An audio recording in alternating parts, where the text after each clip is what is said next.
Assalamualaikum warahmatullahi wabarakatuh. Nama saya Noviati Taliliani, CGP Angkatan 9 Kota Malang, akan merefleksikan eksplorasi konsep tentang filosofi pendidikan Ki Hajar Dewantara.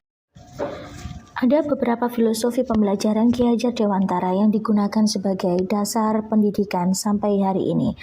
Filosofi yang pertama, pendidikan sebagai tempat penyematan benih-benih kebudayaan dalam masyarakat. Filosofi yang kedua, tujuan pendidikan yaitu menuntun segala kodrat yang ada pada anak-anak agar mereka dapat mencapai keselamatan dan kebahagiaan setinggi-tingginya sebagai manusia maupun sebagai anggota masyarakat. Filosofi yang ketiga, pendidikan murid menyesuaikan antara kodrat alam dan kodrat zaman. Dan filosofi Ki Hajar Dewantara yang keempat, yaitu pendidikan adalah tentang budi pekerti. Berdasarkan filosofi Ki Hajar Dewantara tersebut, sebagai seorang guru harus benar-benar mendidik, menuntun, membimbing, bahkan memfasilitasi murid memahami kodrat alam yang dibawa murid, baik itu bakat, potensi, latar belakang murid, tanpa harus merubah kodrat alam yang sudah ada.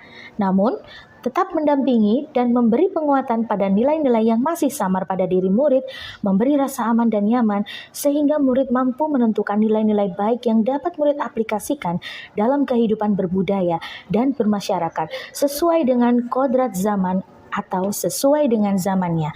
Selain itu, nilai-nilai budi pekerti juga harus ditanamkan pada diri murid.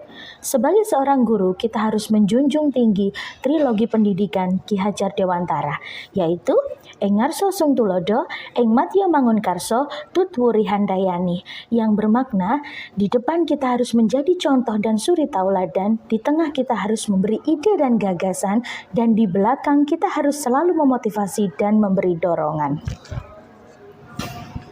Pembelajaran penting yang saya dapatkan dari filosofi Ki Hajar Dewantara diantaranya, yang pertama, dalam pemberian pembelajaran harus berpusat pada murid.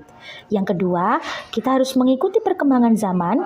Yang ketiga, kita tidak bertentangan dengan nilai-nilai kemanusiaan dan budi pekerti. Dan yang keempat, kita harus berfokus pada proses, bukan pada hasil. Pemikiran Ki Hajar Dewantara yang telah saya lakukan di sekolah yaitu dengan melakukan profiling kebutuhan belajar siswa melalui tes diagnostik kognitif dan tes diagnostik non-kognitif. Setelah itu, saya menentukan tujuan pembelajaran yang berpusat pada peserta didik. Dan yang terakhir, saya merencanakan proses pembelajaran diferensiasi dengan menggunakan model pembelajaran yang inovatif dan asesmen yang jelas, dan tentunya menanamkan profil pelajar Pancasila. Wassalamualaikum warahmatullahi wabarakatuh. Terima kasih.